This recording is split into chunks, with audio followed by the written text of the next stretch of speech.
Welcome to my second blog of Shillong tour. তো আজকে শিলংয়ে ঘুরতে বাইরে গেলাম আমরা সবাই মিলে, 4 জন আছি আমরা। তো প্রথমে চলে এলাম একটা চার্চের মধ্যে, সবচেয়ে বড় চার্চ এটা। আর সেকেন্ড চলে গেলাম আমরা পুলিশ বাজারে, যা নিউ ইয়র্কের টাইম স্কোয়ারের মতো লাগছিল। সবের আগে ঠাকুরকে প্রণাম করে আমরা শিলং ঘোরার জন্য বের হয়ে গেলাম আশ্রম থেকে। ঠাকুর প্রণাম করে বের হয়ে আমরা সবাই মিলে প্ল্যান করলাম আজকে আমরা যতটুকুই ঘুরবো শিলং শহরটা সব হেঁটে হেঁটে দেখবো, কোনো গাড়ি করে যাব না। যতক্ষণ পর্যন্ত হাঁটা যায় ততক্ষণ পর্যন্ত আমরা হাঁটবো। তো হেঁটে হেঁটে আমরা বের হয়ে গেলাম ঘোরার জন্য। বন্ধুত্ব তো এমনি হওয়া উচিত, একটি ছাদের তলে তারা 5 জন মিলে যাইতেছে। তো কিছুক্ষণ হাঁটার পর আমরা এই চার্চটার মধ্যে চলে এলাম, যা খুবই একটি সুন্দর চার্চ। আমার তো খুবই পছন্দ হলো চার্চটা দেখে। তো এই চার্চটার মধ্যে আমরা প্রবেশ করে অনেক ফটো তুললাম, বেশি না, জনে মনে করেন 50-60টা করে ফটো তুললাম। ফটো তুলে আমরা উপরে চলে গেলাম।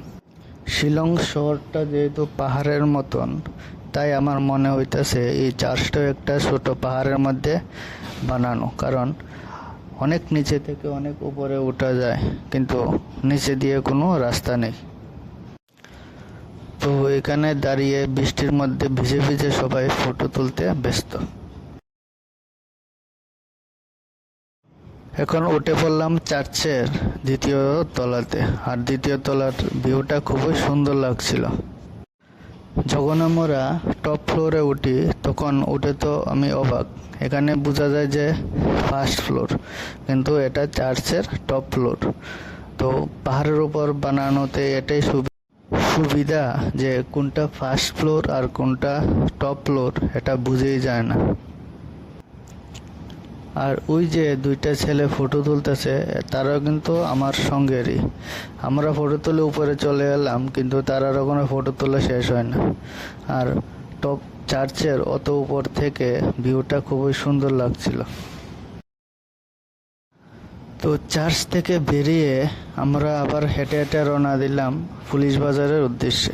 তো আমরা প্রায় 1.5 থেকে 2 কিলোমিটার হাঁটার পর পুলিশ বাজারে গিয়ে পৌঁছলাম। জীবনে প্রথমই পুলিশ বাজারে আবার অনুভূতিটা ছিল খুবই সুন্দর, খুবই ভালো। দেখে মন মুগ্ধ হয়ে গেল, যেন আর যেতে ইচ্ছে করছে না বাড়ি। পুলিশ বাজারে এসে আমার তো খুবই ভালো লাগছিল, যেন বোঝা যাচ্ছে যে আমি টাইম স্কোয়ারে চলে এসেছি। ভাবা যায় জুন জুলাই মাসে এখানে সোয়েটার বিক্রি করা হচ্ছে, আর মানুষে কিনছেও। তো 3-4 ঘন্টা হাঁটার পর আমাদের একটু পেটে ক্ষুধা লেগে গিয়েছিল। তো যেহেতু আমরা সবাই নিরামিষ খাই, তো আমরা নিরামিষের দোকান থেকে খুঁজতে খুঁজতে আর ভালো লাগছে না, দোকানই পাওয়া যাচ্ছিল না। দোকান খুঁজবার সঙ্গে সঙ্গে এখানে একটি সুন্দর একটি বিল্ডিংয়ের লাইন দেখলাম। এখানে কত কালারফুল একটি বিল্ডিংয়ের লাইন, হ্যাঁ, খুবই সুন্দর। সব বিল্ডিংগুলো একদম রামধনুর মতো সাজানো। তারপর চলে আসলাম আমরা এই শপিং মলটাতে। শপিং মলটা এখানকার খুবই জনপ্রিয় একটি জায়গা। শপিং মলটা ঘুরতে ঘুরতে অনেক রাত হয়ে গিয়েছিল, প্রায় 9টা বেজে গিয়েছিল। তারপর আমরা গাড়ি করে বাড়ি চলে এলাম। যেহেতু আশ্রমে থাকি, 9টার সঙ্গে সঙ্গে খাওয়ান দিয়ে দেয়, তাই যাতে লেট না হয় সেজন্য আমরা বাড়ি এসে পড়েছি। আর ব্লগটাও এখানে শেষ করে দিলাম।